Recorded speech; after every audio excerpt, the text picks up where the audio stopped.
हाँ? जैसे यहां सत्संग की नाव में बैठे हैं ना, ऐसे सत्कर्म रूपी सत्संग की नाव में बैठो, अच्छे अच्छे काम करो। धन दिया है, धन से सत्कर्म करो, शरीर से सेवा करो।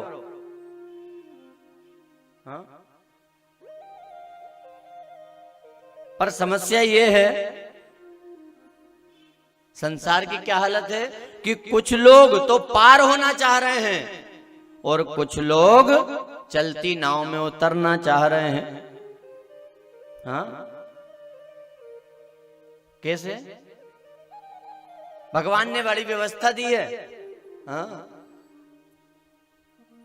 तो कोई गया, उसने बढ़िया 700-800 की साड़ी लाया, क्यों? हाँ, आज ही हम एक संत को सुन रहे थे, ये बात सुनी बड़ी अच्छी लगी कि कोई नाव में बैठकर पार होना चाह रहा है, पर कई उतरते जा रहे साहब। कैसे उतर रहा है? बोले एक व्यक्ति ने बढ़िया 700 की साड़ी लाया, क्यों? मैं अपनी बहन को दूंगा, बुआ को दूंगा। हाँ?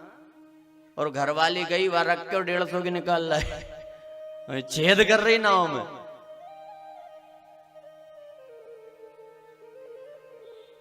हाँ, उतरना चाह रहा है। और ये कथाएं कह रही उतरना मत। उतरने वाले कौन है? जो दान से रोकें, जो सत्कर्म से रोकें, अच्छे काम से रोकें। हाँ? अरे ये ज्ञान, ये संत सावधान करते हैं। और जिनके जीवन में ये ज्ञान आ गया, जिनको ये अनुभव हो गया कि ये मनुष्य जीवन भक्ति के लिए मिला, वो पार हो गए। मीराबाई पार हो गई, रेदास पार हो गए।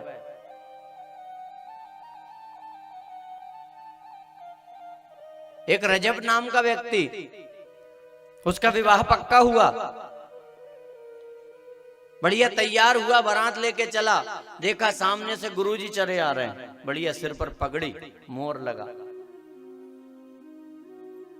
संत को प्रणाम किया, संत ने हाथ रखा पीठ पर और कहा, क्या रजब तू गजब कियो, सिर पर बांधो मोर। रजब तू गजब कियो, सिर पर बांधो मोर, और आया था हरि भजन को और चला नरक की ओर। हाँ? कहां जाए? बोले विवाह करने, दुल्हन लेने। क्यों, कैसी है दुल्हन? बोले बहुत सुंदर है। हाँ? तो संत ने कहा कि अगर उससे सुंदर तुझे कोई दिखा दूं तो?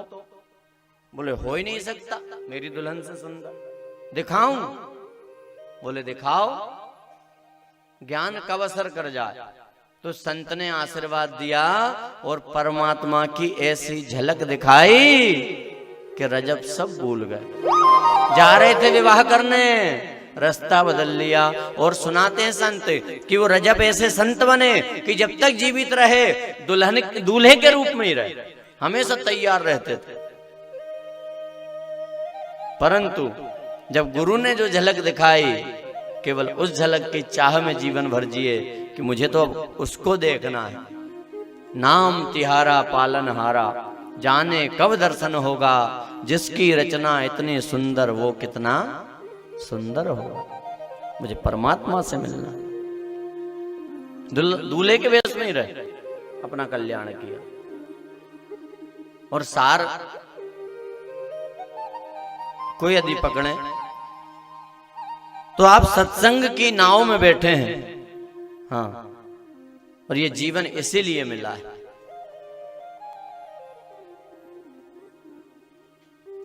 यदि इस जीवन को पाया है और धर्म के अनुसार, संतों के बताए अनुसार, शास्त्रों के बताए अनुसार जीवन को जिए तो कल्याण होता है। और यही बात यहां भी लागू होती है कि श्रोता कल्याण के भाव से सुने और वक्ता कल्याण के भाव से सुनाए।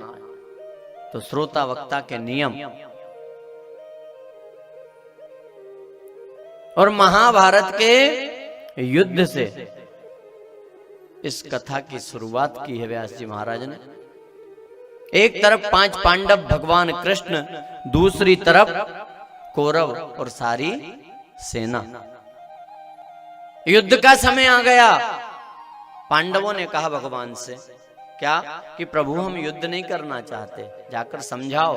तो भगवान शांति संदेश लेकर के गए और भगवान ने दुर्योधन से कहा, भैया 5 भाई हैं, 5 गांव दे दे, पूरा राज्य तू रख ले।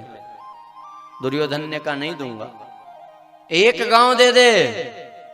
तो क्या कहा दुर्योधन ने? बोले सुई की नोक के बराबर भी ना दूं, बिना युद्ध के। हाँ, तो भगवान ने कहा ठीक है भैया। और परिणाम आप जानते हैं कि कुरुक्षेत्र में महाभारत का भीषण युद्ध हुआ। सारे कौरव समाप्त हो गए। दुर्योधन प्राण निकलने को हैं। दुर्योधन के मित्र हैं कौन? गुरु द्रोण के बेटे अश्वत्थामा आए। दुर्योधन से पूछा कि तुम्हारे प्राण क्यों नहीं निकलते? तो दुर्योधन ने कहा क्या बताऊं, मेरी तो मन की मन में रह गई ना, मेरा तो पूरा परिवार समाप्त हो गया, पांडवों में से एक भी नहीं मरा। यदि किसी एक को मरा देख लूं तो शांति से प्राण निकले। अश्वत्थामा मित्र मोह के कारण गए।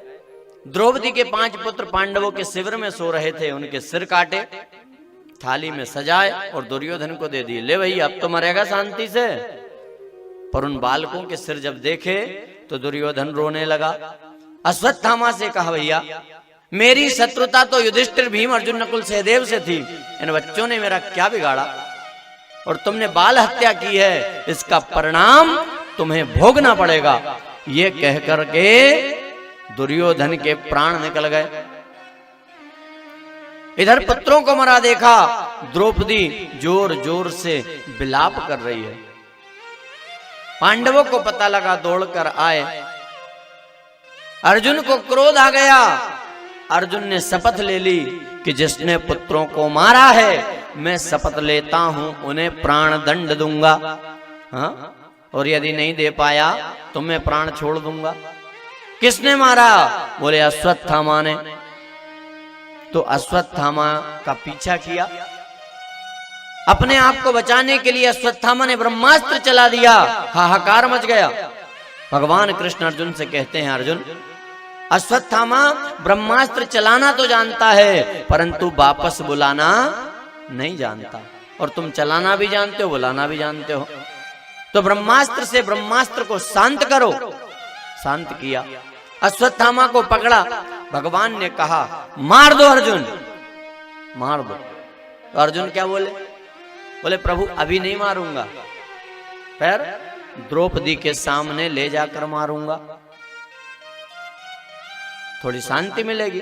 तो अश्वत्थामा को पकड़कर बांध लिया, द्रौपदी के सामने ले गए। जैसे ही द्रौपदी ने देखा अश्वत्थामा, तो रोते रोते द्रौपदी ने कहा मुच्यताम मुच्यताम एषः ब्राह्मणो नितराम गुरु। इसे छोड़ दो। क्यों? ये गुरु जी का बेटा है और गुरु पुत्र गुरु के समान होता है, इसे छोड़ दो।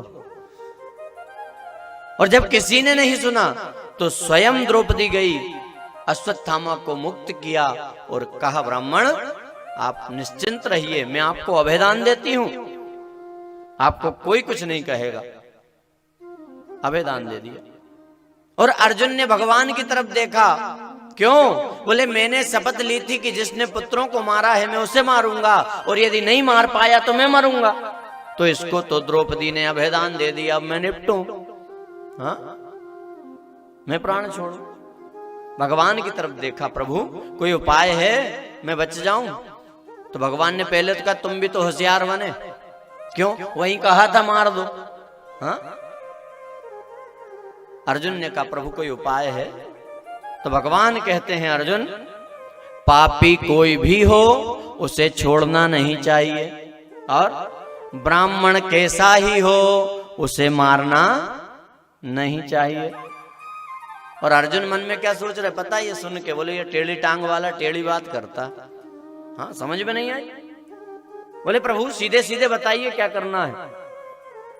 तब कहा अर्जुन ब्राह्मण का अपमान ही ब्राह्मण की हत्या है। इसे अपमानित करके भगा दो। तो मस्तक पर मणि थी, निकाल दी, शिखा काट दी और अपमानित करके धक्के देकर अश्वत्थामा को निकाल दिया।